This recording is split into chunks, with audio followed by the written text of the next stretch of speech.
चातुर्मास सुरू झाला की सर्व सणावारांना सुरुवात होते. आता श्रावण चालू आहे.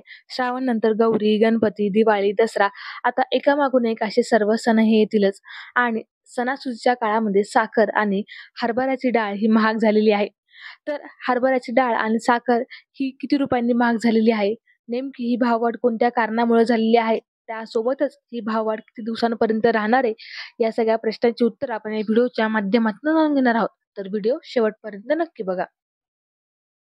चना डाळमध्ये सुमारे 900 ते 950 रुपयाची भाववाढ झालेली आहे आणि साखरेमध्ये गेल्या महिनाभरात 200 ते 250 रुपयाची भाववाढ झालेली आहे. ही भाववाढ जी आहे हे आता आपले हिंदू सण सुरू झालेले आहेत. आता श्रावण महिना चालू आहे, नंतर गणपती येईल, त्यानंतर नवरात्री आहे, दिवाळी आहे. या सगळ्या सणांमध्ये आपल्याला साखरेचं भरपूर प्रमाणात साखरेची जी मागणी असते इतर दिवसात त्याच्यापेक्षा 3 ते 4 पटीने वाढून जाते. चना डाळ पण 2 ते 2.5 पटाने त्याची मागणी वाढते. ही मागणी वाढल्यामुळेच हे जे भाववाढ झालेली आहे. पूर्वी चना डाळ विकत होती 68 ते 70 रुपये. आता चना डाळ झालेली आहे जवळपास 85 ते 90 रुपये.